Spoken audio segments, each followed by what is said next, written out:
Sampun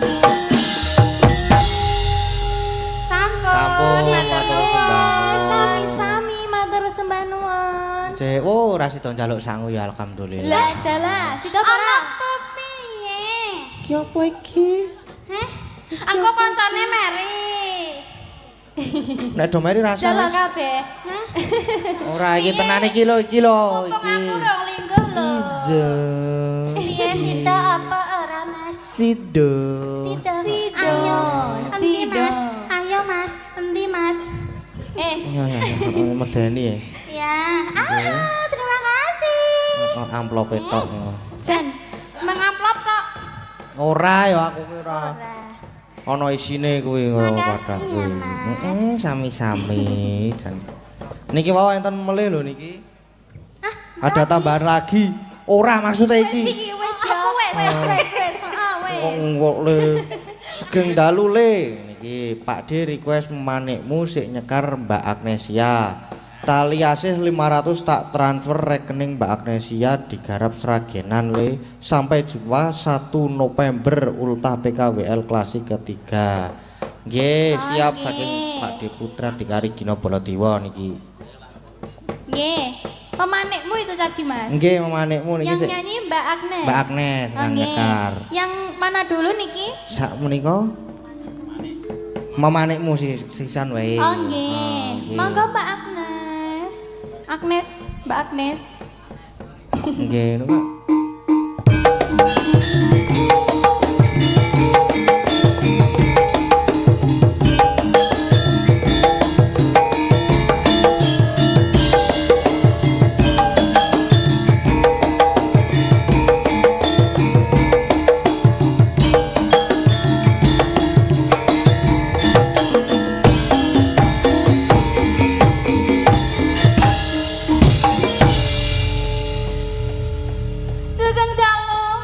Sugeng dalu juga dalu. Mbak Agnes.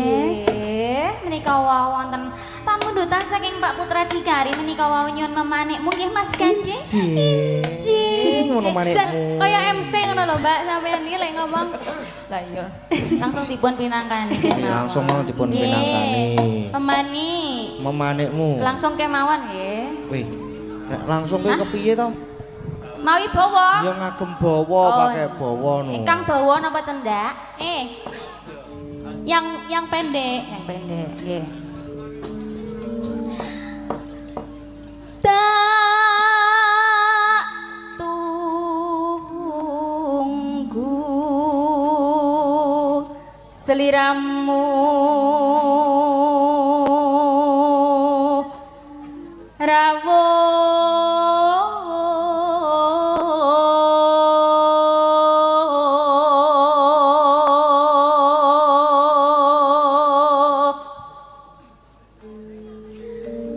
jambak bingung gawe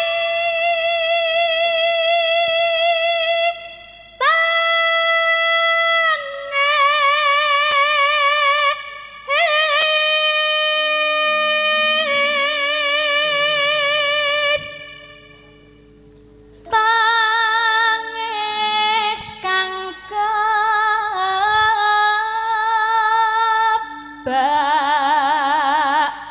dedonga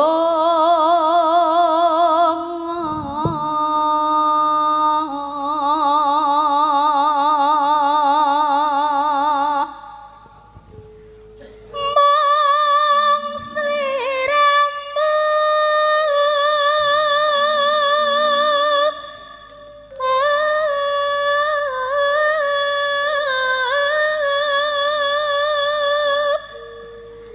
kang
matur sembah nuwun memanekmu. Sampun matur sembah ngintangkan. nuwun. Dek Lintang ngagem pun mriku riyen. Ya, Mas Nggih Gading. niki enten Nyidam Sari, Nyidam Sari, terus enten wau napa? Ayang-ayang wau. ayang-ayang kalih Yening Terus Tawang. nggih Yening Tawang Lintang Asmara. Iya. Ajeng sik pundi riyen? Napa yang Nyidam Sari dulu, bawa dulu terus nanti lanjut campur sari gitu? Manut. Yang rancak-rancak maksudnya? Nggih. Pripun? Nek bawane Nyidam Sari kula dereng ngapal ning Oh. pripun. Oh iya, mboten napa-napa. Langsung mawon pripun? Langsung Nyidam Sari langgamipun? Nggih. Nggih. Langsung mawon diduetke napa mboten? Iya, no duet kali Oh, jenengan duet. no, Mas. Duet? Duet nggih, Pak, nggih. Nggih, Mas, duet no. Dah kula tak searching riyen nggih. Jangan. Dalam berdiri. Oh, nggih. Berarti jumeneng Mbak Lintang, jumeneng Oke, malih. nggih. Nah, niki pun ketemu niki. Sampun, Mas. Sampun. Nggih, langsung langgamipun nggih. Langsung Mas mawon. Gading dulu. Kula riyen Nggih. Oh nggih, saka Bonang rumiyin mboten apa-apa. nggih saking punang riyen.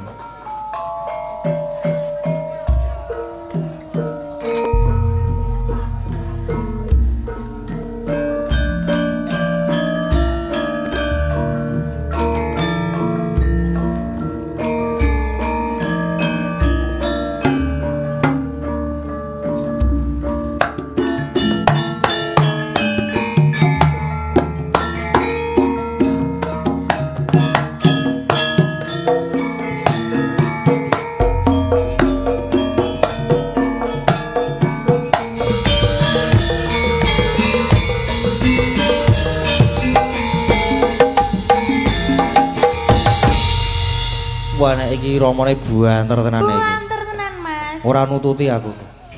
Tapi enggak apa-apa, penak, Mas. Jos ngene iki. Jos. Heeh. Nyidam Sari sampun. Nyidam Sari sampun terus wau tesih enten apa mulih to? Enten Lintang Asmara kalih ayang-ayang. Ayang-ayang terus Kok Yeneng ayam-ayam Tawang. kok, Mas? Hah? Kok ayam-ayam? Ayang-ayang. Ayang kalih Terus wau enten Yeneng Tawang. Terus enten apa mulih nggih? Lintang Asmara. Nggih. Yang Yening Tawang rumiyin apa yang Sik gayeng sing gayeng rumiyin? Nggih. Oh, nggih. Ayang-ayang riyen. nggih. napa Nggih, Ajeng. ya napa niku? Ayang-ayang dulu.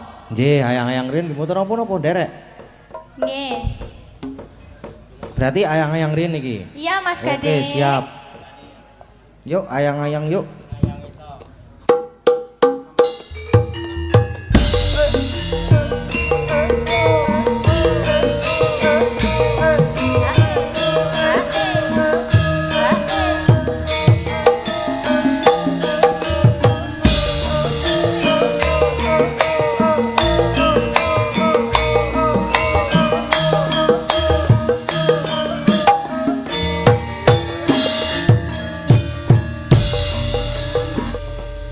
Banter tenan iki. Banter tenan, Luwih Mas. banter iki timbangane mau. Iki piro ya, Mas? 200 kecepatannya ya. Napasku entek. Nah, masa ya butuh Masalah. napas buatan no, Mas? Masa butuh napas buatan?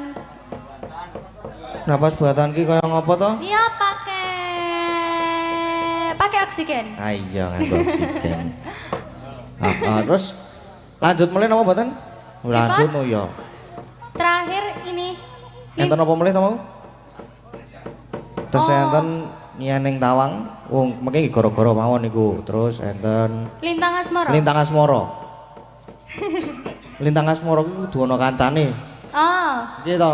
berarti berdua. Berdua. Oh ya. Sama siapa, Mas Gading? Nika pojok dhewe nika lho. Kok bangga? Bu Pras bae. Sik banget mulahan pisan kok. Lagi Lintang Asmara, Ibu. ben ora chattingan wae kan mau kok chattingan. Ngono kuwi chattingan karo sapa Oh, ya, aku Mas? ya ora ya? ngerti ngono kuwi iki Kok chattingan kepo karo ya, Mas, sapa. ya? Ya Kok karo ketoke? penggemar no apa. Oh.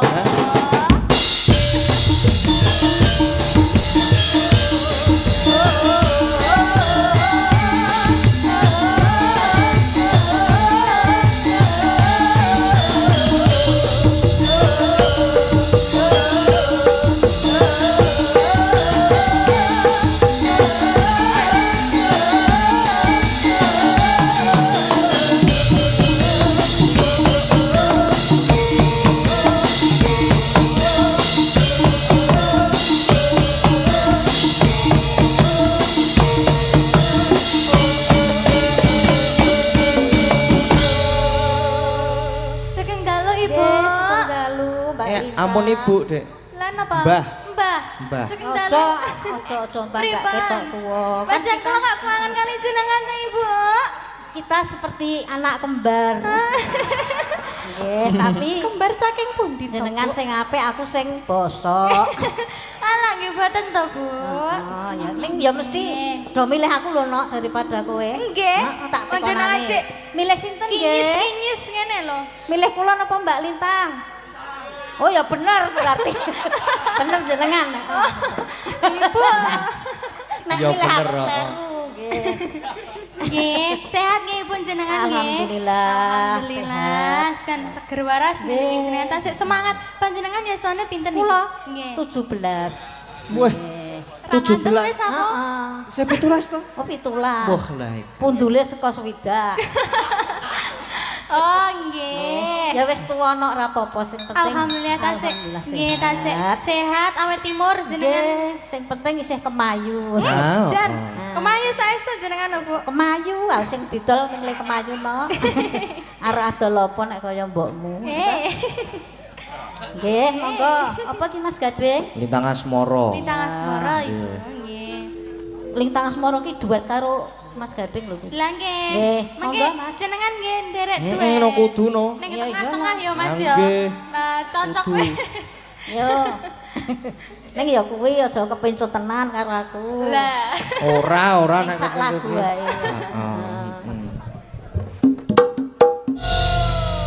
Sampun Mas Gading. Ki mau nggih matur sembah nuwun nggih. Nggih, matur Sama-sama sembah ayu sangat tenan. Ibu. Bareng. Nggih. Pun nggih. Nggih. Ora pangerten tetep. Ora aku ora arep pangerten kok aku kok. Nggih, sampun Mas Gading. Nggih menika. Mungkin niki tesih kirang Napa? yen ning Tawang nggih. Oh, nggih. Nggih kalih wau enten sik request sak-sake sing penting Mas Gading iso nggih. Mengke gampil dipinangkani Niku wonten ing gara-gara napa? gara-gara nggih. Niki nggih. Soale wole limbukan niku gasik Nggih, jam Mas. setengah 11 pun limbukan.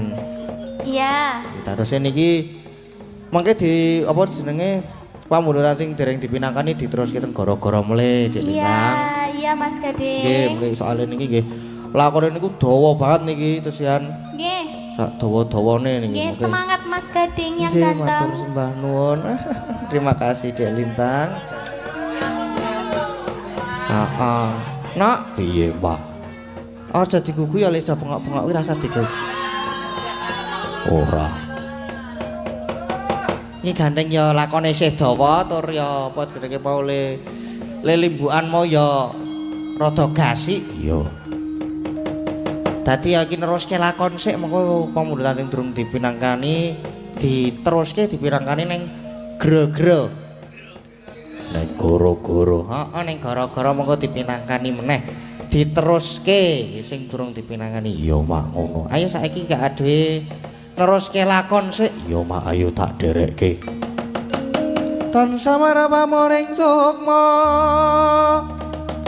Sukma sinukma winaya ing asepi silim menteleng ing kalbu bambu kaning warana tarlen saking liep-leping aluyup pindha pasating sumbana sumusuping rasa jati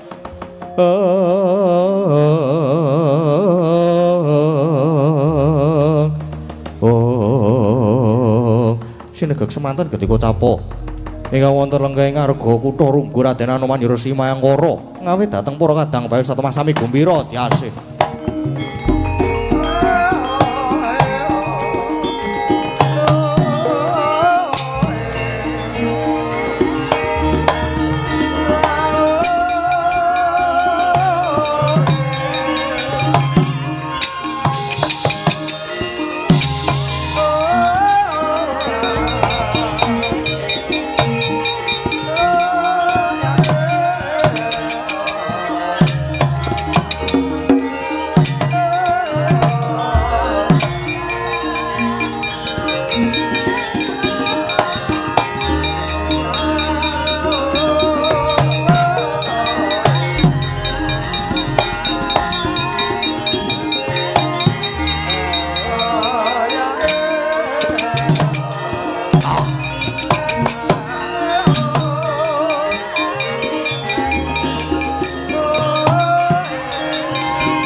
Micil saking jroning praja mapan ing madyaning aloka kundang ing prawadya sawega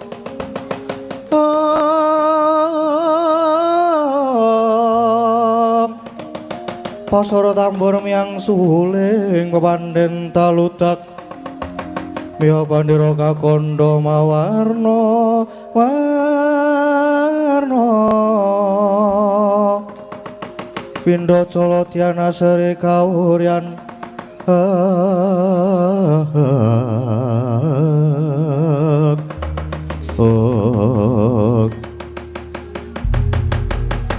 kadangku Anuman Mayangkara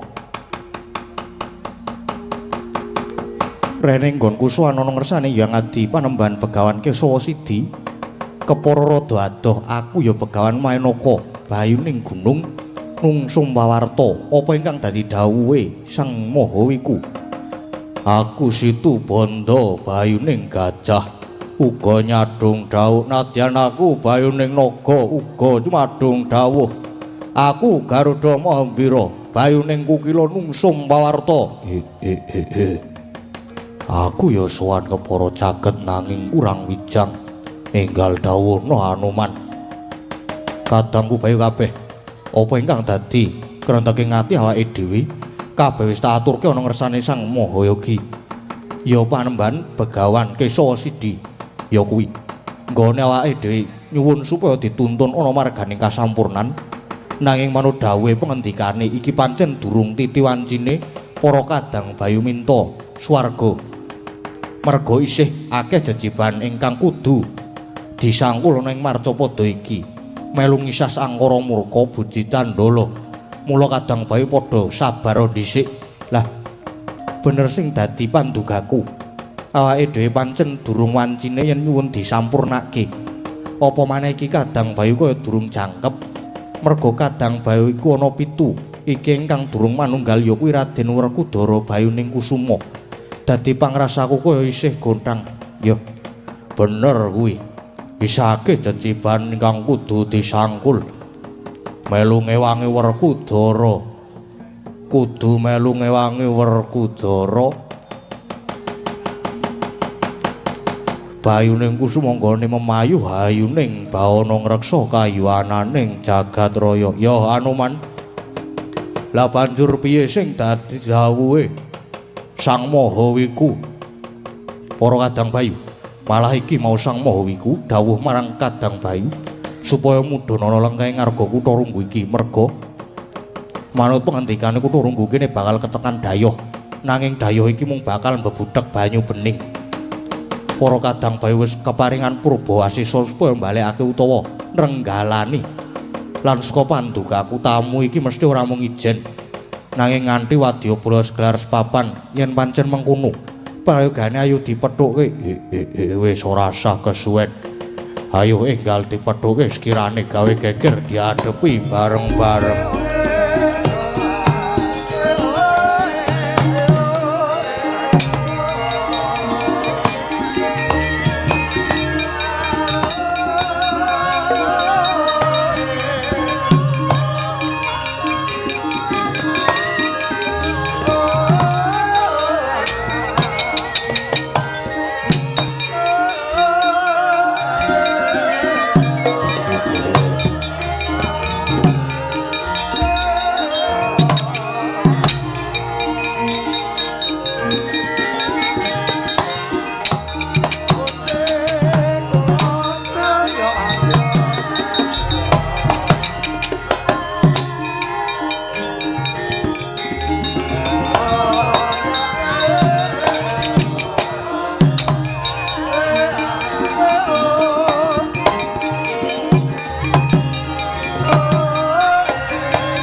Karna sithik prawireng jurit majeng ing rananggana mingisaken sangkala titih Paman Haryo sampun mungka dhateng kula lan nganti Kurawa kanthi sikep gegamaning ayuda inggih nggih mapan menika inggih mundi dawuhipun anak Prabu Duryudana supados ngawat-awati tindak paduka anggir inggih matur nuwun malah menika sampun ngancik wonten lengkeng ngarga Kutha Runggu pramila niki mangke kula badhe minggahing pertapan Kutha Runggu manggi Begawan Kesawa Sidi badhe nyuwun pepakem Kutha Rama inggih menawi boten dipun paringaken prayogi pertapan dipun damel sungsang bawana balik kemawon nek perlu pertapan diobong kemawon inggih Paman Kurawa supados tata-tata siagane ngayuda monggo minggahing pertapan inggih monggo Ger Kartomarma lho wonten dawuh Man ayo melu munggah Ger nggih ngesaken dawuh Paman monggo kula dherekaken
Atri gumulung mangrempak Purutha kula reka kiri Ranggana gawe gelar Paman Haryo nembe badhe minggahing pertapan niki malah wonten wujuding Wanara Seta nyegat lampah kula inggih nggih mboten namung wujuding kethek ning werna-werna nawa sajae santri pancen wujude kewan-kewan man ning yo ana butane barang wae ning sajae do isa tata jalma niku man iya Dur Anggir Karna prayogi dipun takoni mawon nggih Paman mengko dhisik lagi wae arep munggah ana pertapan iki kok ana wujude kewan werna-werna malah sing ngarep dhewe iki wujude kethek putih ayo yen pancen kowe padha bisa tata jalma Lan yen pancen duwe jeneng gageng aku jagat Dewa Batara. Ngabari karo aku sak kanca sak gelemmu dhewe. Nadyan aku kabeh wujude kewan nanging bisa tata jalma. Weh ladalah. Bisa tata jalma yen ngono kowe duwe jeneng. Sapa aramu? Nadyan wujudku wanara. Nanging iki ora mung kethek sembarangan.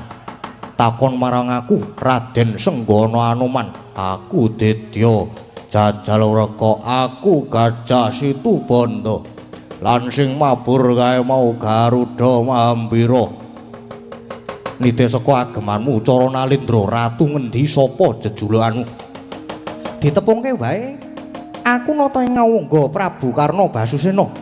Aku Patih Ngastina, ya iki Patih Harya Sengkuni. Oh. Ya aku wis tau krungu kondangmu, aku wis tau ngerti kondangmu.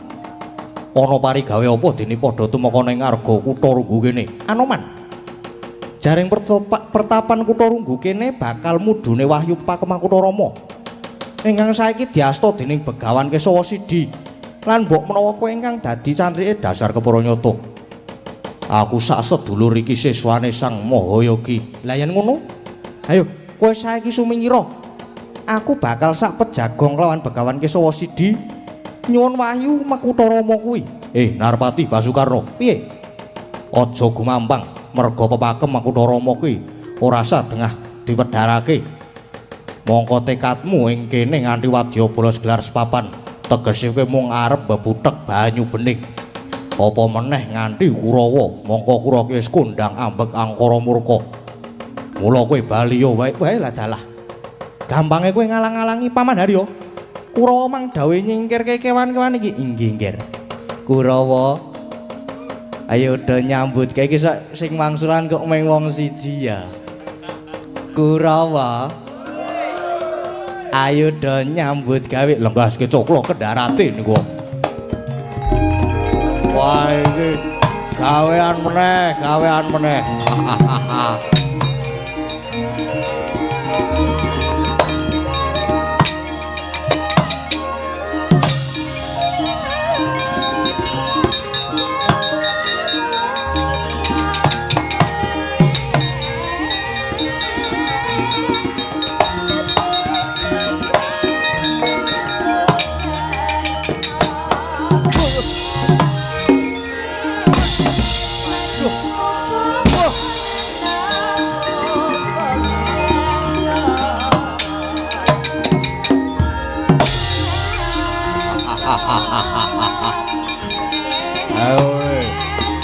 Awas tanda mutar kowe.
Jian. Mat. Tok jaluk pun. Biar pun. Biar.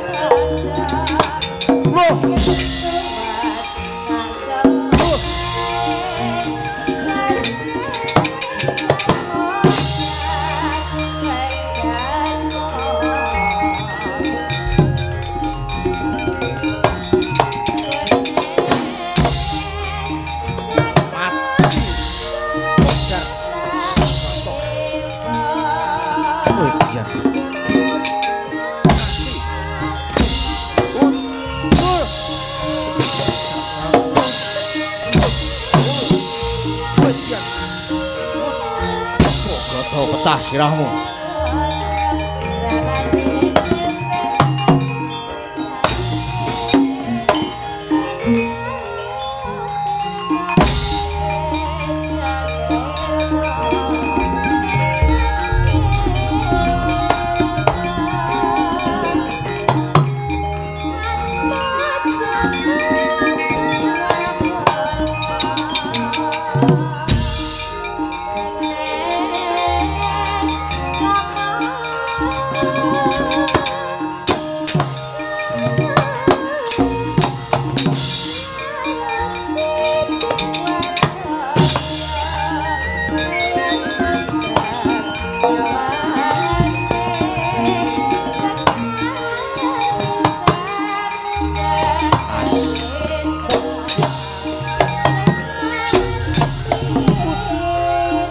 Jorge.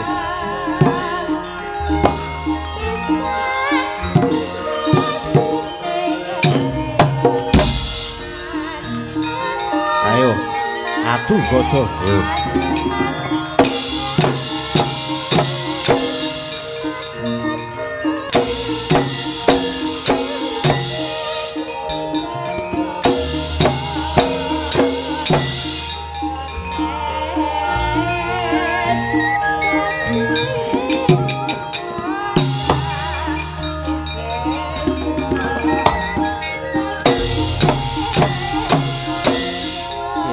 Podra kowe.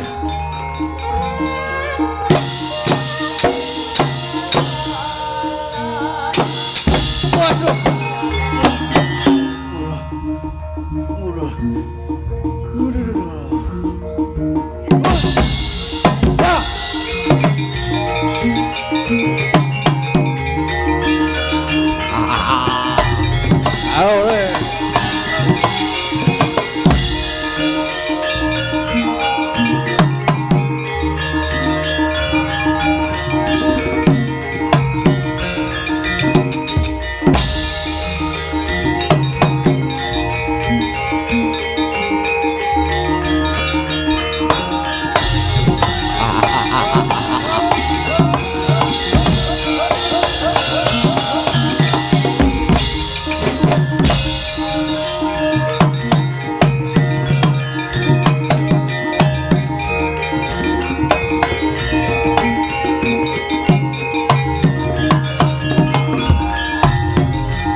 Kurawa bubar maut mungsu Anoman.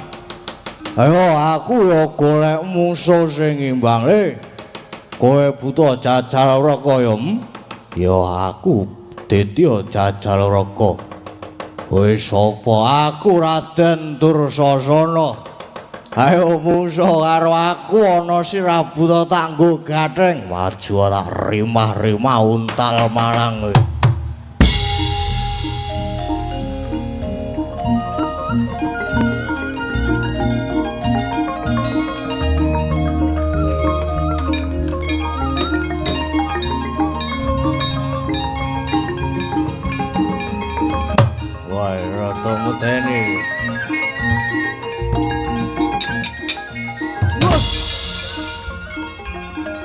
Waduh.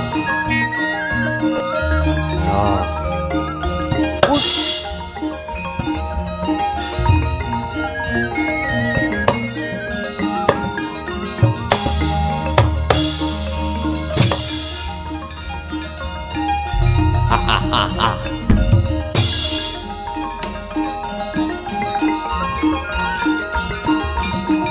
Mas.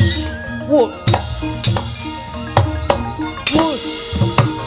Tiar kowe. Wah, edan buta kowe ampun. Lintah.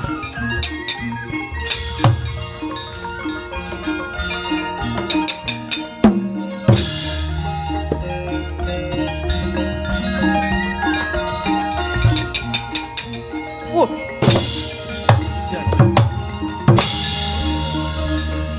Ojo Indro.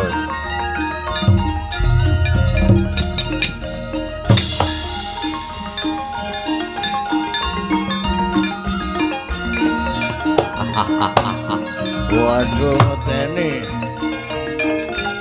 Oh. Terpus. Wah, rumpul modar ini. Wah.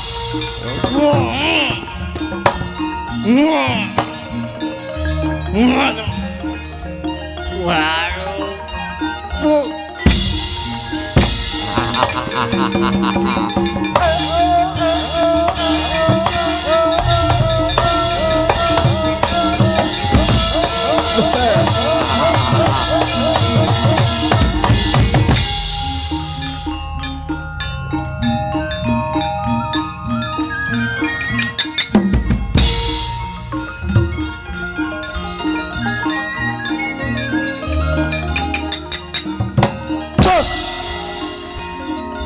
Waduh, waduh, waduh, waduh, ejian apa tadi?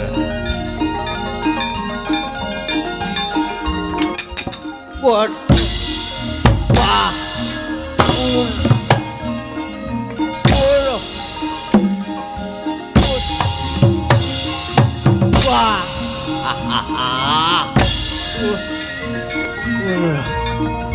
wah, mati lah.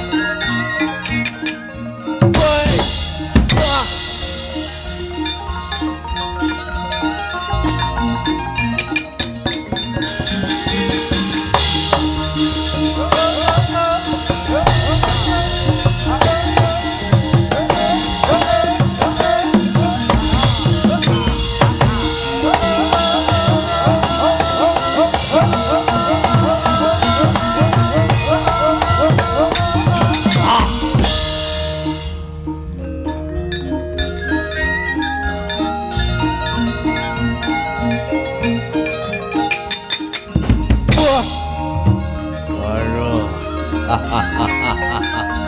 Ya, padha kowe.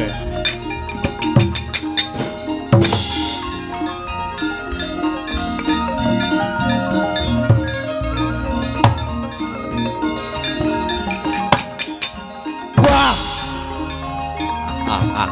Jalur arube. Oh ya, mutar kowe. Mati mutar. Waduh.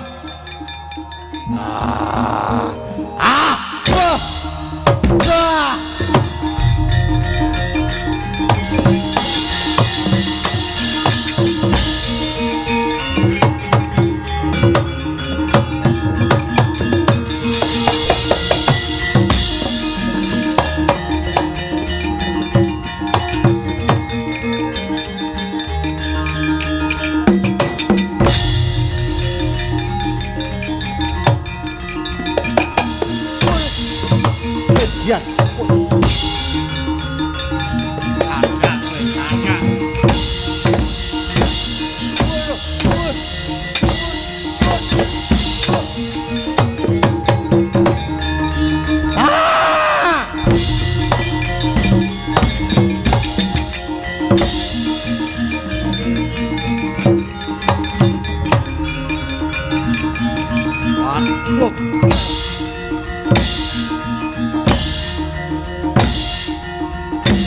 piye to iki?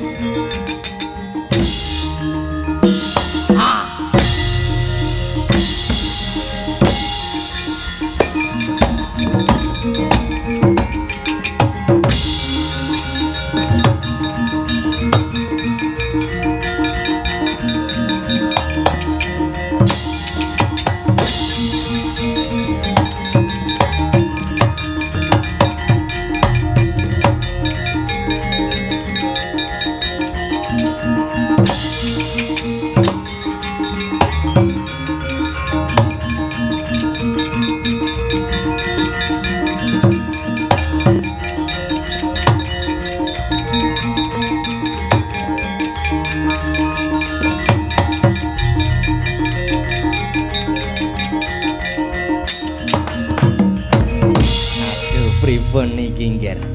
Jebul siswa-siswane Begawan Kesa Sidi nadyan wujude kewan-kewaning boten saged disangga enteng. Kurawa sampun bubar mawut. Prayoginipun pripun niki nggih? Paman. Salebeting sami Bandayuda niki wau kula miling-miling nyaketi pertapane Begawan Kesa Sidi. Lan cetha yen niki pepakem Makutha Rama mboten badhe dipun wedharaken. Lah nggih. Cetha mboten diparingki lajeng kersanipun kula ajeng nyolong laku golek lenane Begawan Kesa Sidi. Badhe kula lepasi senjata Kunta paman. Oh nggih prayogi sanget mrikel nggih mang lepaske senjata Kunta.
Dewa Bathara ing atas Narpati Basukarna kae satriya lan senopati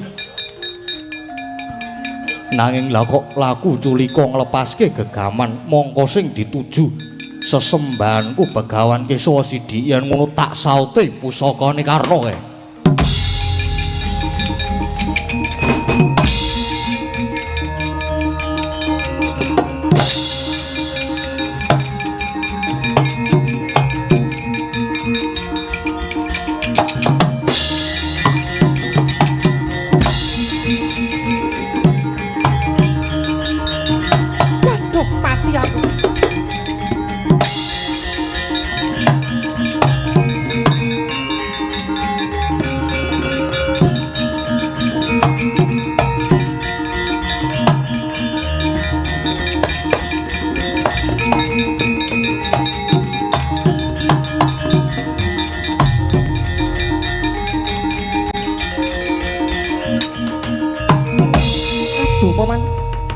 Pusaka kula senjata Kunta malah disaut Anoman pindha dipun lolosi otot bebayu kula. Mongko menika pusaka ampuh paringanipun dewa paman. Aduh nggih. Lajeng kados pundi menapa mundur mawon paman? Kula mang dawuh mundur. Kula ten mriki mawon taunana windanana kula dereng ajeng wangsul. Yen dereng wangsul pusaka kula senjata Kunta.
genti kang cinarita sarenging lampah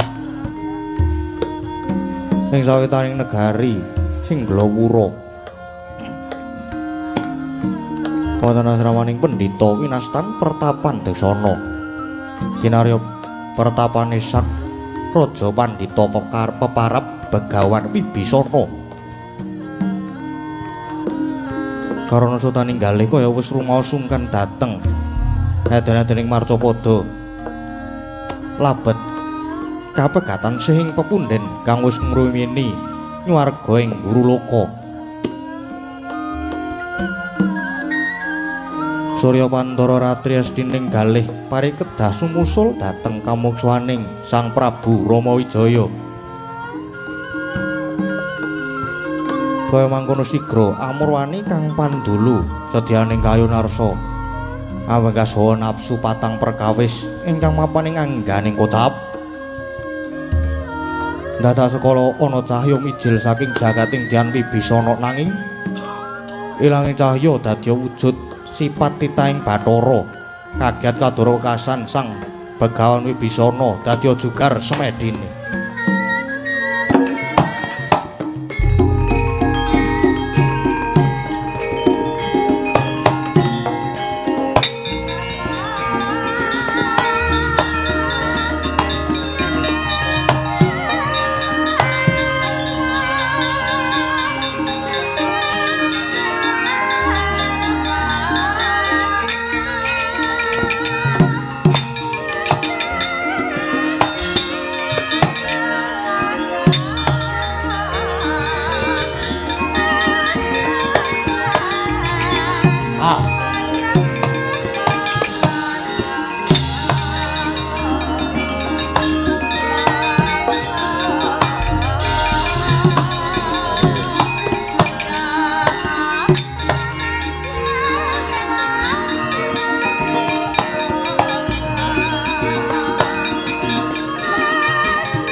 Tata kadwisaya Indraksasara Maruta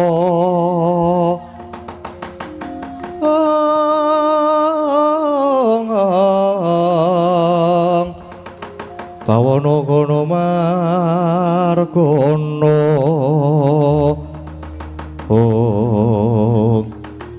gawe jugar nggonku patrap semedi temah dadi gragapan rasaku iki kok ana sipating titahing Bathara kang mijil saka anggaku ana cahya patang perkara sapa kowe kula pun angkara kula menika yekti kadang paduka nunggil sajuka dhateng angga paduka mangku cahya abang pramila paduka gampil ndawaken deduka tuwin gampil kebranang menika awit saking pakarti kula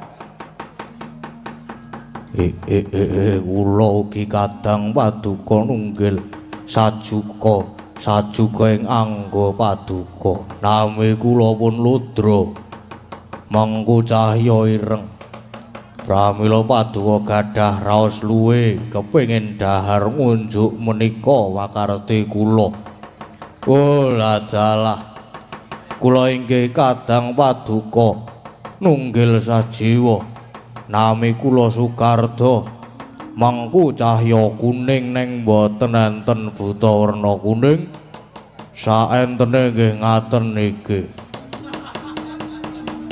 pramila paduka gadah pepinginan ngadi sarira ngadi busana remen ulah asmara menika saking makarti kula nadyan kula ugi kadang paduka mengku cahya seta nami kula pun Nuraga pramila paduka gadah musik tumindak suci remen olah manembah jati. Oh, dadi kowe kabeh kadangku catur warna.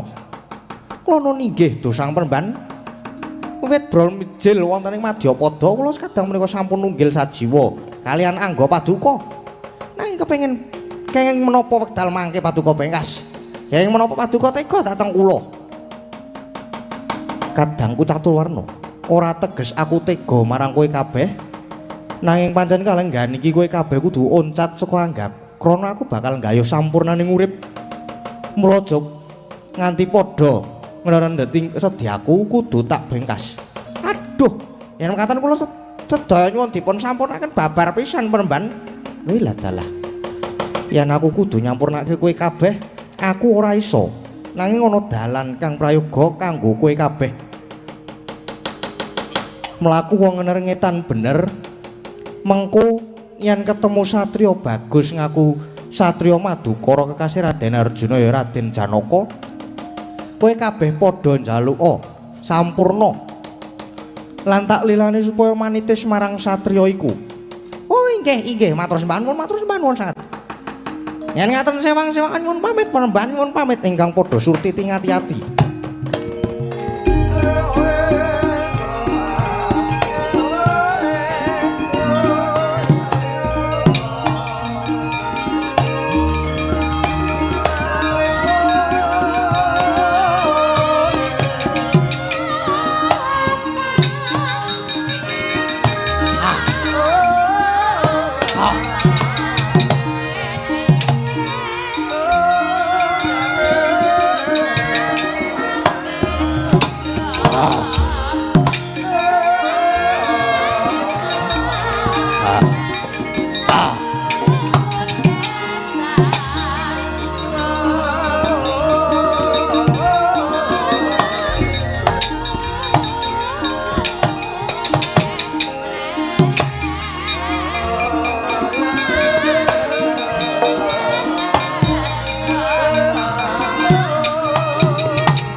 saya dalu